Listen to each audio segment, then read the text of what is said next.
Hello everyone. Hope you're doing fine, right?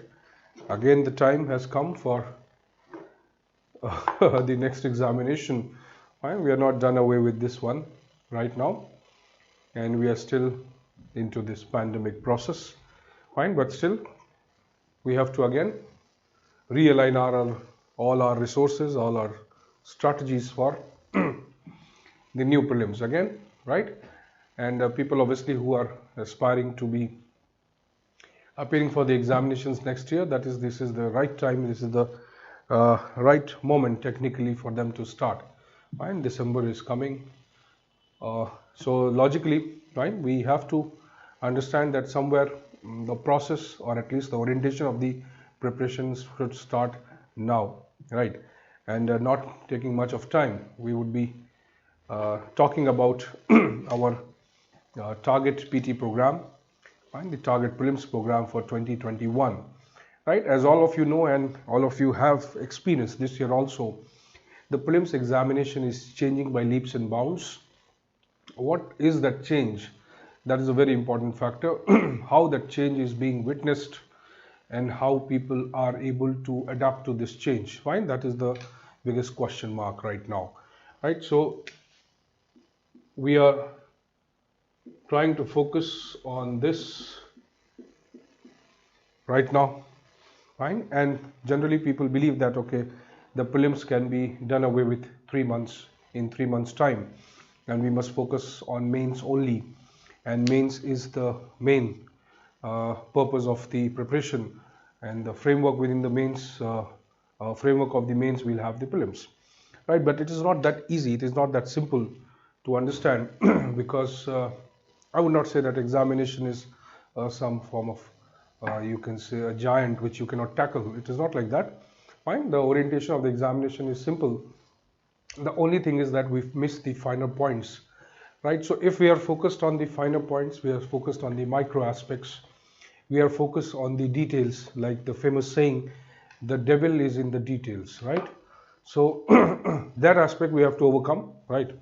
And so we'll be talking about that, how we do that, and how this particular program is going to help you, right. So all those people who are beginners, all those people who are in the process of preparation, and all those people who have prepared, right, and who have given the prelims also this year, right, all of them definitely require different doses of preparation, okay, different mixtures of the portion, okay, which will improve their overall, you can say, preparation, and overall their you can say approach towards the prelims examination, right. Definitely we are all customized for different kinds of approaches, right. We cannot have one size fit all approach for everyone, but all of us definitely need some type of input.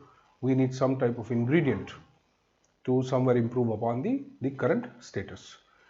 So in that regard, I would say that okay, if you have gone through the prelims examination or prelims paper this year, you'll realize that one important aspect of this year's prelims was that the static component need not be left, right. The second aspect was that we must be ready for eventualities. That is also a very important factor, that the risk factor is very high, right.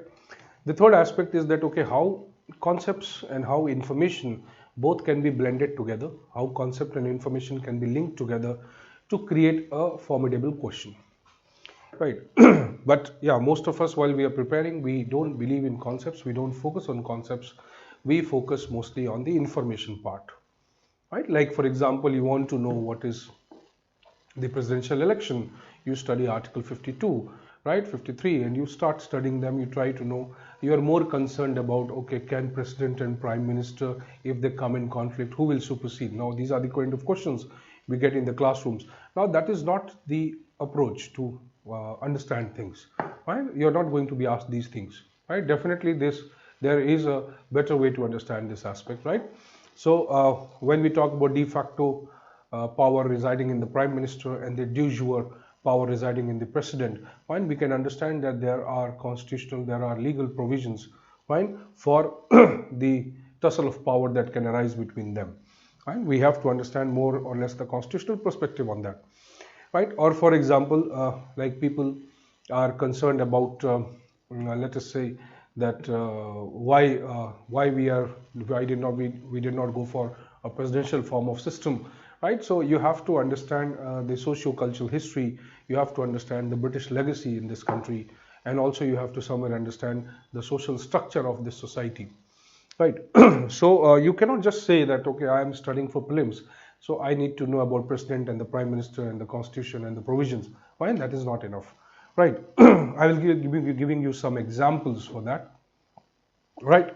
So if we talk about this program and the basic need of the prelims examination, fine, the basic need of the prelims examination is that we need to know the concepts. The concepts have to be somewhere understood on the basis or on the foundation of the basic information, right? Basic facts and the current perspective, right? So if if I say concept is my core, right, then facts and information are the bloodline, right? Then current perspectives. I'm not using the word affairs, right? But I'm talking about the current perspectives, that what exactly is the nature of this fact or information in the current scenario, right? How it is visible today, right? Today, maybe 2 years, 3 years from what we are witnessing today, fine? So we are not just talking about today, as in today, right? Then concept, fine? And then technically the revision, which is again the core perspective. Fine. When we revise the same things again and again. That is a good aspect, no doubt. But when we are revising, we must look for the flaws. Fine. We must look for the inadequacy.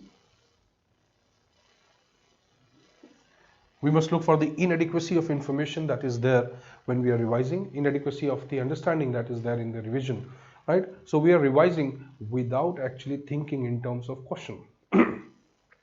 One, we have created short notes, fine, good.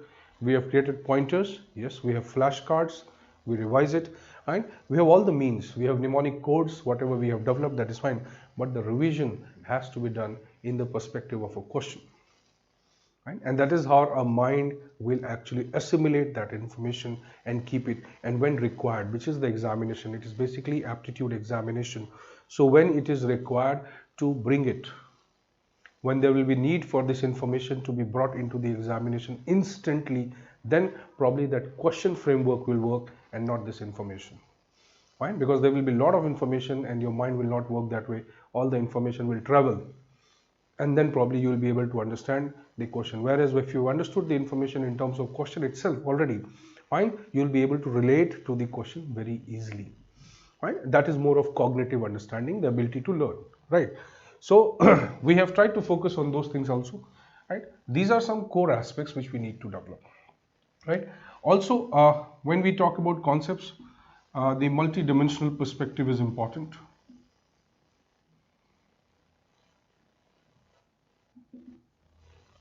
Right? This multi-dimensional perspective is very important for writing a mains answer also, and very important for understanding different options in the prelims examination also, both. Right? So we cannot rule out that the prelims examination is turning out to be like a mini mains examination. Right? Somewhere you need to know a broad range of information and you have to somewhere link this broad range of information into a meaningful concept. Right? So most of us basically focus on these two things, right? Right? We don't focus on this, we don't focus on this. Okay, as I am talking about the prelims perspective, right? We focus on current information, facts and current information, not current perspectives, right? So if I will give you a simple example, like if you talk about the rule of law, and I was wondering that a lot of discussions I was seeing, right? And we were witnessing that a lot of people were not giving proper answers to the prelims questions, which were basically pertaining to civil services, pertaining to polity, fine, even though most of you might have done it correctly, no doubt, fine. But when you talk about the analysis of these options, fine, you have to understand that you have to take it from or understand it from different perspectives, not just one perspective, right? So if I say rule of law comes, fine, and constitutionalism comes, Like the questions frequently are asked on this idea. So rule of law and constitutionalism. Now constitutionalism, people say, is the soul, is the spirit, right? Or it is the framework of limited government, right? The concept of limited government is quite visible in the rule of law, right? Now the question may arise, why, where the confusion come, that rule of law is a facet of constitutionalism, right? Or constitutionalism is a facet of rule of law. A simple question, right? Conceptually very engaging, fine, but to understand it's little anarchic, right? Let us say why we are using the word impeachment for president, fine, and we are using the word removal for the judges, right? Very simple question, a very basic question, fine, but creates confusion, right? Let us understand through another perspective, right? So if, let us say, we are talking about agriculture, agricultural technologies. Agriculture was the flavor of this year's examination, fine. So let us say agri technologies,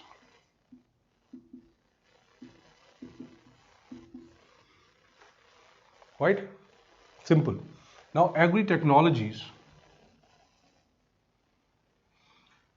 somewhere indicate, whether you talk about the use of pumps, whether you talk about automation in agriculture, whether you talk about thrashers, plowers, and like a lot of things, a lot of agriculture, sprinklers, right?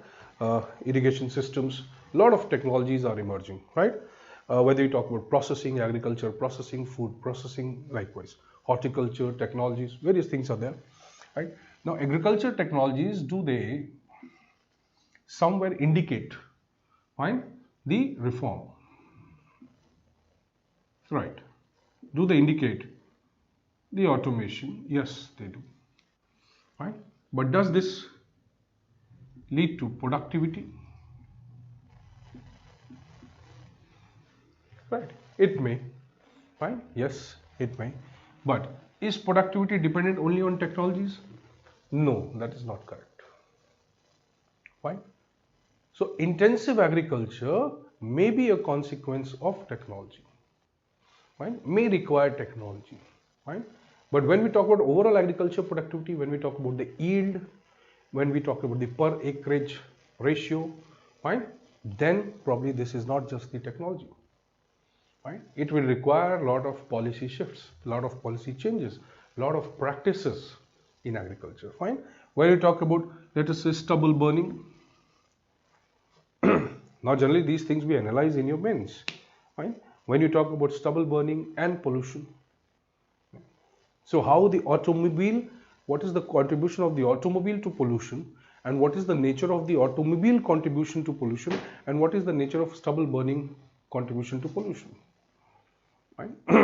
What are the different emissions from the automobiles when you talk about BS6 norms, and what are the nature of emissions when we are burning the stubble,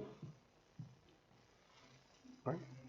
So there are a lot of cultural practices which, in spite of the use of technology, cannot be changed, right? They can be changed only through legislative and the policy shifts, right? So we say that, okay, yes, if a question comes on, okay, what are the reasons for the declining, or what are the reasons for the limitations of agriculture productivity, you have to understand the concepts beyond just knowing some current affairs information, right? You have to go back and find out. Now, agriculture responsible for the joint family system? Yes. Decline in the joint family system, has it something to go with the failure of the agriculture? Yes. Right? Or government allowing, or RBI allowing the non-banking financial companies to operate banks, what are the repercussions? Right? So there are certain things which we have to understand. Fine. Will that eventually have any impact on the priority sector lending? Will have that impact on the diversion, or you can see allocation of funds to the certain sectors? Will that improve the overall financial inclusion or not? Will agriculture be benefited by it or not? Now there are some number of questions which you'll see that how the complexity of a prelims question is designed, right? So if you're addressing the first stage is that I have to understand a particular topic in a piecemeal way, good. I have to understand a particular topic in a factual manner, very good, right? But if you're not able to address this interlinkage, then probably you will fail to respond to the next option. The first option will be right, you'll know. Second option, you'll not be able to comprehend, or you may not be very clear about it. Third optional will go from here. And this is how the questions are designed. First of all, so we have to understand not just the exam, we also have to understand the mind of the examiner as well, right? So these are various examples by which I was just trying to convey, okay, that see the nature of the questions are changing, fine, and a perspective regarding how to deal with this question must also change. So here in there is a need for, you can say, a very dedicated, a very well developed, a very strategized mode of preparation, right? I know definitely we cannot mechanize the entire process. We cannot develop just a one size fits all preparation approach. People have different modes of preparing, right? But the logic is that there are some minimum conditions to be fulfilled. Right? Like graduation is necessary to become a civil servant. You can be PhD, you can be MTech, you can be anybody. Now, the level of assimilation of knowledge, the degree, or you can say the speed of acquiring this ability may differ from people to people. Right? But definitely there would be certain minimum conditions necessary to qualify the exam. So somebody may score 130 marks, doesn't care. If the cutoff is 105, fine, we have to do, or we have to get 110 at least. Right? That should be the target. So somewhere if we are in that comfortable range, 110 to 120, it doesn't matter somebody is scoring 160, we don't care. Right? The logic is because this is a qualifying examination. It is an examination of elimination and not of, entry. Fine. So you have to, the purpose of the exam is to eliminate you. Right? And for that, obviously, they will develop the structure of the question paper in such a manner that most likely you are to make mistakes. So what are the areas in which you are most likely to make mistakes? Why you will make mistakes, that is also a very important aspect, and how you will comprehend things. Fine. So that you are generally able to avoid, or generally you are avoiding certain aspects of your preparation. Now the exam will focus on those aspects only. This year's examination probably was highly centric around environment, agriculture and other aspects, but it does not mean it will always be first of all, but it is definitely an indicator, okay, that there are certain things which should not be neglected. Right? So agriculture has been a consistent focus of policy changes, of governance and reforms. So we must focus on that. Environment is always an important issue. Find social legislations, welfare, inclusion. These are always important. Financial inclusion, financial reforms, banking reforms. These are always pertinent issues in the examination. Fine. So anything, whether it is fact, whether it is basic concept, whether it is the current aspects, is necessary to be understood. Right. So from that perspective, fine, we have designed this program. Probably this is one of the targets, right? No doubt. Fine. There will always be a perception that there will always be a gap in the preparation. Fine, the exam somewhere always outweighs us. Okay, the aspirants. Fine, but that is not always true, because the examination is the evaluation of relative merit and not the absolute merit. Right? So even if there are some drastic changes, even if there are some, nuclear bombs in your examination, right? Some shockers in your examination, you have to focus on certain aspects, okay, by which you are able to, finish that benchmark, achieve that benchmark. Let's say 110, 120, 130, whatever is the benchmark.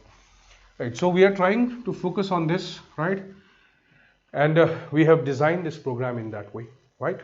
So it has a specific focus. I would say 6 components have been focused. And these are vital, I would say, 6 organs of your preparation. Right? These are 6 inevitable aspects of your preparation. Okay, like when you talk about the self-assessment, right? So we are focusing on self-assessment that will be done through a detailed a test which will be given to you before we start our discussion session. So every test that has been designed keeping the mind a particular kind of section of a particular topic or a subject. Fine. So same way the subject is divided into micro topics, into micro headings, so that we don't leave any fact or information or any perspective out of that. Right? Try to understand. That is why it has been broken into several micro topics. So let's say a particular topic like geography, fine, or environment, or for that matter you can say physical geography. Now it has been divided into such micro detailed structure, micro detailed syllabus, fine, that there is very less possibility of something leaving out of that. So once you are attempting a particular subject or a particular topic, then you will go through the self-assessment test, right? That is the first stage. Why I'm saying this? Because many of you are preparing, many of you might have prepared, many of you will start preparing. So first important thing is to understand the nature in which particular thing can be asked. Now many students will ask that once I have not prepared, how can I give it? Obviously you will be given time for that, right? You need to have a superficial knowledge of that first of all. Why superficial? That first have an orientation, right? If you want to see Rashtrapati Bhavan, you go and visit it, fine. You don't necessarily get into all the 300 rooms, 300 plus rooms, and you said, okay, now this is the way I've seen Rashtrapati Bhavan. Obviously once you see something from let's say a broader perspective, fine, more from the plateau perspective you have. So once you see it from that perspective, at least you are able to understand certain aspects, or you'll get a feel of that. So you'll read topic, the micro detailing has been done in such a manner that it will not be a burden on you, fine. It will not overburden you with that particular topic. So you can have a general understanding of the topic, you will have a gist of that topic, and then when you attempt the paper, you will realize that, okay, the way you have studied, the facts that you have acquired, the information that you have, the kind of conceptual understanding that you have done for this particular topic, fine, this is the way it is going to be asked. Right? So even before you start with the classroom, fine, you will have at least spent some time with that topic.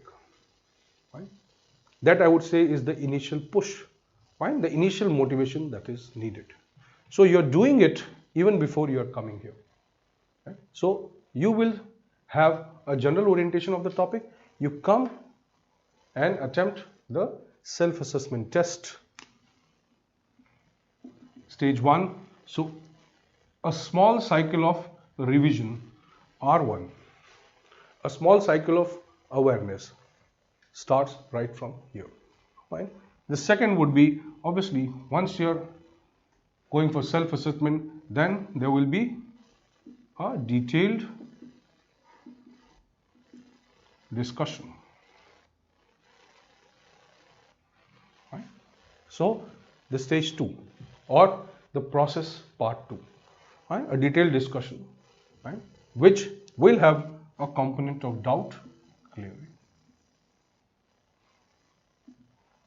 Now try to understand here, it is not a discussion of just this test or the self-assessment that you are going through. It is not just that. It is a comprehensive coverage of the topic.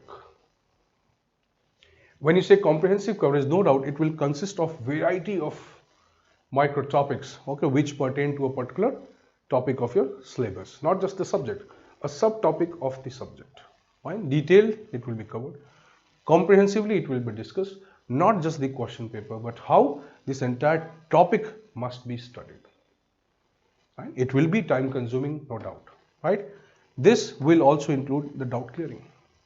So many things which you might have not conceptually understood, you might have just acquired the information. Many doubts that you have, you might be having till now since long time, even after your preparation, right? Even after halfway whatever you have done, right? You might raise here, it will be cleared. Right? So here you see this process again. This is your basically the revision 2. Fine, and it will be more detailed study, not just the revision. Fine, and here it will be reinforcement of the concepts. Fine. Reinforcement of the concept, again reinforced. right? You see, multiple levels of learning is embedded into this program, right? Then obviously you will have, once a particular topic is complete, right, definitely, okay, there will be an integration of what? The current affairs,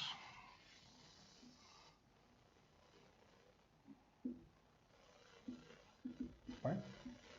So I'm reading about agriculture, I'm reading about agricultural technologies, I'm reading about environment, I'm reading about biodiversity, right? I have been through concepts like whatever we talk about, the species, right? The flora, the fauna, the wildlife, right? Biomes, and whatever you can talk about, right? Then definitely, right, or ecological relationships that are there, right? So if you have talked about it, now there are various types of developments which have taken place in the recent past, right? So once you are conceptually clear with that, the inclusion of the information, right, acquiring the information with respect to current affairs or current perspective becomes more easy.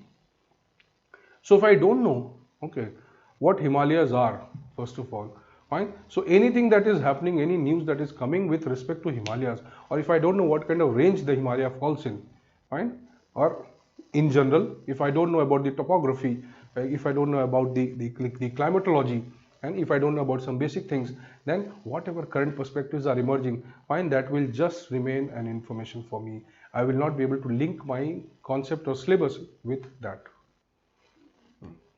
So it is like attaching to the already the information that is there in your memory, already the concept that is there in your memory, attaching this to that, right? Another layer created, right? So you understand there are various layers of information and analysis needed for you to bring quick judgments in the examination, right? Prelims is more about quick judgments, and those judgments most likely should be correct, right? So this brings your perspective, right, and develops a new level of revision, right? Then it will be related to whenever the topic gets completed, the sectional tests, right, and the component of tests are here also. So sectional test, in the sense one topic is complete, entire test would be conducted. Again, a revision level 5, right? Fine. Then obviously once comprehensively you have covered one topic, the same will happen, okay, for the other aspects. So you'll have an integrated, again, the current affairs perspectives with the entire syllabus that is there, right? And for that, fine, you will have all India tests with ranking, sectional test with mock tests, fine, at the completion of this overall process which is there. So it will be coupled by all India tests, it will be coupled by comprehensive tests, fine, and a number of tests are there, right? And this will be again including the lot of current perspectives also, right? So the current affairs is integrated, the concept is integrated, the revision is integrated, self-assessment is there, because all your doubt starts with questioning yourself, right? So when you talk about the doubts, when you talk about the concept building, it must start with first addressing your own problems. Everybody may witness different kinds of problems while preparing, fine? So we cannot generalize that, okay, this is what you might not have understood, this is you might not have understood. We have to customize this preparation, fine? So see, this preparation fulfills the purpose of one and all. Those who are preparing, those who have prepared, those who are still speculating on preparation, fine? Because it has, fine? And then obviously we'll be providing the comprehensive study material, fine? That cannot be ruled out. Obviously there is nothing like a good read, right? So if something is reinforced again by self-reading, right, whatever we have understood, it is going to definitely create a more organized information in our brain, right, which definitely is needed when we are preparing for the prelims. So prelims is about management of time, management of micro topics and understanding of the syllabus. It is about conceptual clarity, it is about integrating these concepts with the current developments. Fine. It is about more number of revisions. The revisions should not be done in a mechanical manner. Fine. We are not robots. We are human beings. Right. So there must be deliberate spacing. There must be a deliberate gap in the revisions. The revisions and the mode of revision must change also, because it should not become monotonous. You know, a lot of information is there, right? A lot of comprehensive understanding is required. So it should not become monotonous, that over the time your revision itself becomes regressive in nature. It becomes negative for you, right? And you're generally revising only those things which you have read, right? That is good aspect, but that is only a limited aspect. That is not the complete aspect. Fine. So allow us to, you know, work for you to an extent, right? And definitely it will be your focus, it will be your commitment to the program, fine, and your dedication in terms of the continuity, and in terms of the regularity, in terms of the self-discipline which is needed, right? So this was all about it, right? 56 classes would be there along with this test and the discussions. So details can be definitely accessed from the website, right? And what else we need? Fine. What else we need? We need to start. Nothing else. Fine. So the first step towards the success is to get started. If you start, you will realize the importance of the strategic preparation. Fine. Rather than just a preparation, motivation is important, willingness is important, but strategy is fundamental to clearing the examination. Right. So I believe that you can just think in terms of a preparation or strategic preparation in this manner, right? It will definitely bring a lot of benefits for you, right? It will comprehensively cover a lot of errant topics, we say, right? A lot of shocks. So a shock absorber, a safety valve for you, right? People who have just started preparation definitely can reduce their time, okay, their dependence on reading a lot of books, right? And also unburden themselves by the expert guidance and the expert, you can say, advice, right? Along with obviously more comprehensive and dedicated analysis of the key concepts of the syllabus, right? So there will be a complete coverage, there will be a comprehensive understanding, there will be revision, there will be test, there will be evaluation, doubt clearing, fine, and अब क्या चाहिए life में, fine, ठीक है? So thank you so much for listening. All the best to you. Hope to see you into the program. Thank you. Thanks a lot.